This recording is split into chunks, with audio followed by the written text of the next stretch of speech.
Telangana voice news में आप सबका इस्तकबाल है। आइए नजर डालते हैं आज के अहम खबरनामे पर। पुलिस के मुताबिक मुतासरा नारायण रेड्डी और इसकी बीवी का ताल्लुक एक ही जात से था, लेकिन खातून के वालिदैन इनकी शादी के मुखालिफ थे।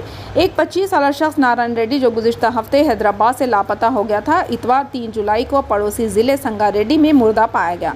पुलिस ने कहा कि इसकी बीवी के कुछ रिश्तेदार जो इनकी शादी के मुखालिफ थे, पर शुबा है पीटीआई के मुताबिक कत्ल के पीछे इनका हाथ है। रिपोर्ट्स में कहा गया है कि नारायण रेड्डी को इसकी बीवी के रिश्तेदारों ने शराब पीने के लिए मदऊ किया था, जिसके बाद इसका गला दबाकर कत्ल किया गया और बाद में इसे आग लगा दी गई। पुलिस ने बताया कि नारायण रेड्डी की जली हुई लाश जनारम मंडल के मजाफा से बरामद हुई। Kukatpally housing board KPHB colony के inspector of police B Kishan Kumar ने सहाफ़ियों को बताया कि लाश 80% जली हुई और बुरी तरह बोसीदा हालत में पाई गई। इंस्पेक्टर ने बताया कि नारायण रेड्डी के 27 जून को लापता होने के बाद इनके एक रिश्तेदार ने हैदराबाद के केपीएचबी पुलिस स्टेशन में शिकायत दर्ज कराई थी, जिसके बाद गुमशुदगी का मुकदमा दर्ज किया गया था।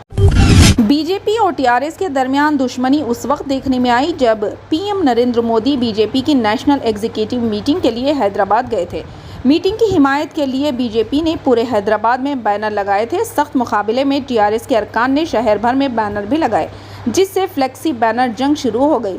जीएचएमसी के enforcement vigilance and disaster management को अपने सोशल मीडिया अकाउंट्स के जरिए गैर मजाज बैनर्स और पोस्टरों की गई तस्वीर मौसूल हो रही थी।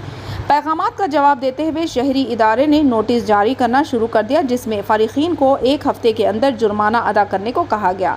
अब तक हमने बीजेपी पर 20 लाख रुपये का जुर्माना आयद करने के लिए मुख्तलिफ नोटिस जारी किए हैं। इसी तरह टीआरएस को भी नोटिस जारी किए गए, जिसमें कहा गया कि वो 3 लाख रुपये का जुर्माना अदा करे। हमारे ओहदेदार वहां जाते हैं और चेक करते हैं कि आया बैनर्स मजाज है या नहीं। अगर गैर मजाज है तो हम मुतालिका पार्टी को नोटिस जारी करेंगे, जीएचएमसी के ओहदेदार ने कहा। ओहदेदारों ने मजीद कहा कि ऑनलाइन शिकायत और तस्वीरों के अलावा जीएचएमसी का फील्ड अमला भी अपने मुतालिका इलाकों का सर्वे करेगा। अगर कोई गैर मजाज बैनर बनाया गया तो जुर्माना आयद करेगा।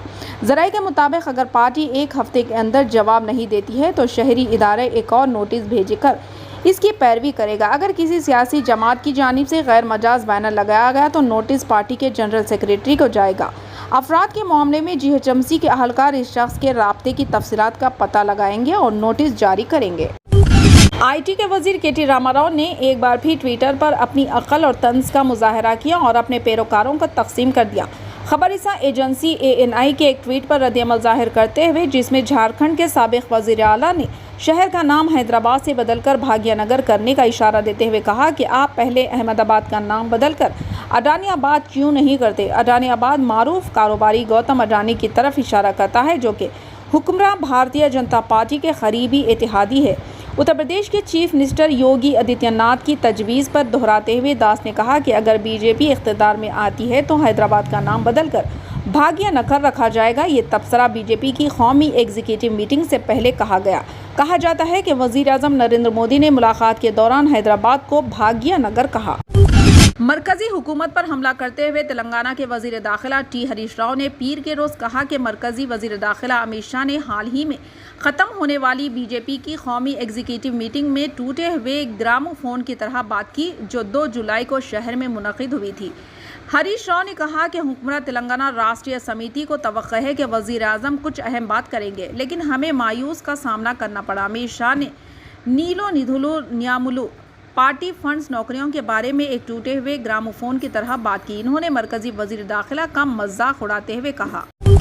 तेलंगाना राष्ट्रीय समिति हुकूमत को उस वक्त बड़ा धचका लगा जब बड़ंगपेट म्यूनिसिपल कॉरपोरेशन की मेयर परिचिता नरसिम्हा रेड्डी ने इतवार को टीआरएस रंगारेड्डी जिले सदर मंची रेड्डी किशन रेड्डी को अपना इस्तीफा खत पेश किया। इसने इब्तदाई तौर पर टीआरएस छोड़ने के लिए जाती वजूहात का हवाला दिया। ताहम परिचिता नरसिम्हा रेड्डी ने एक बयान जारी किया, जिसमें कहा गया कि इन्होंने और इनके अराकीन ने कॉरपोरेशन के लिए सख्त मेहनत की है, लेकिन इज्जत नफ्स की खातिर इन्होंने पार्टी छोड़ने और कांग्रेस पार्टी में दोबारा शामिल होने का फैसला किया था, जिससे वो शुरू में जीती थी। इन्होंने कहा कि इन्होंने ये भी इल्ज़ाम लगाया कि पार्टी के लिए काम करने की इनकी मुखलिसाना कोशिशों के बावजूद महेश्वरम हल्के और बड़ंगपेट कॉरपोरेशन में टीआरएस कायदीन उन्हें नज़रअंदाज कर रहे हैं।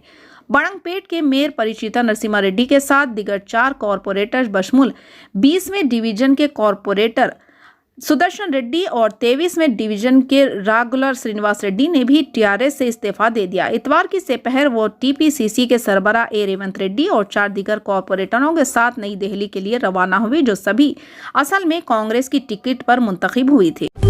फिलहाल के लिए इस खबरनामे में बस इतना ही। देखने के लिए बहुत बहुत शुक्रिया। अगर आप नए हैं इस चैनल पर तो सब्सक्राइब कर लें और बेल आइकन को भी दबा लें ताकि हमारी हर खबर आप तक पहले मिले।